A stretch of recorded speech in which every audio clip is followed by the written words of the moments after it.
We got to remember to stay connected to him. Right. Because he's the reason why we're prospering. Right. He's the reason that things are going right for us. He's the reason that we're in the right position for the right person to talk to us at the right time. Right. It's because of him. Yes. Right. So we got to maintain that connection. Amen. But when I started looking at this, God pointed out to me this word cry. And he asked me a question, as you always know. He always asks me, what does your cry sound like? And I said, Lord, I think it sounds all right. I mean, I don't know. But then he started looking at this, and then the children of Israel, he said, in all of that, they go stronger, they go deeper, they reach higher, and they live more purposeful. That's actually what he was trying to get them to do. Yeah. So in their deliverance, they received all of that. The problem is that they were stiff-necked. Rebellious. Yep. So they didn't want the way God was doing it for him to do it that way. Right. They wanted the easy road out. And God was trying to build a relationship. He was doing that and saying, I want to grow you stronger. I want you to go deeper. I want you to reach higher. And I want you to live more purpose. So this word cry. There are 4 main cries that most doctors look at when they look at babies.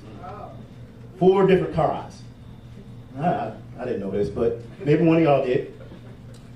So there's the hunger cry. Feed me now. I can't say that right now. I just started.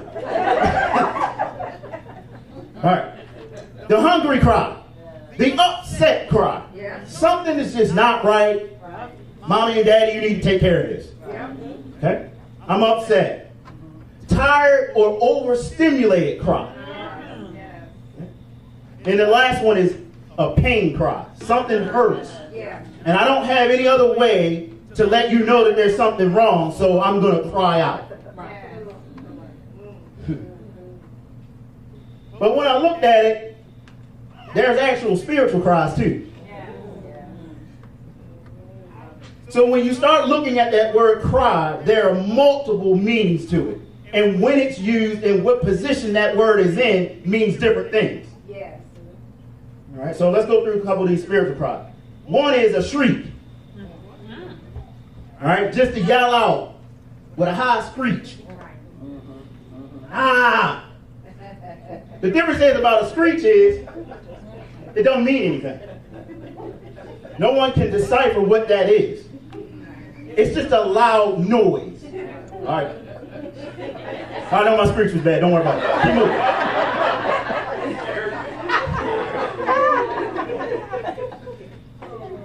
There's an accosting cry.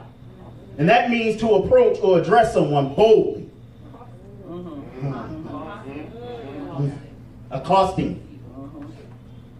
And then there's a cry that means to make a loud noise.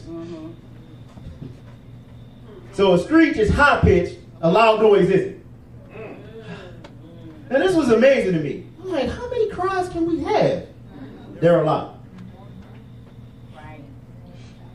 And that's why it was relevant when the Lord asked me, well, what kind of cry do you have? All right.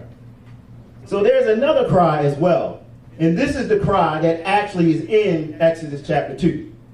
So let's go back to it real quickly. In that scripture, it says, the children of Israel groaned because of their bondage, and they cried out. That's one cry. And then it says, and their cry came up to God because of their bondage. That's another cry. Those 2 cries are not the same thing. So the second cry is the one that I want to focus on. So the Hebrew word for cry is shabah, which translates halu. Everybody say halu. Halu. All right, I want you to remember this. Halu means to cry or to shout out to gain attention. So this is a specific cry to get someone's attention. This is not a cry just to make noise. Have you ever met a person that just... You ever met a person that just like to talk? But they can talk about a lot of stuff, but they really ain't saying a whole lot? That's what the Lord kind of equated to me about some of the cries. Some of the cries are cries, but they don't mean a whole lot. There's nothing behind them because they're not a lewd. You're not trying to get attention for a specific reason. You're just crying out to cry out. You're just making noise to make noise. An empty cry, yes.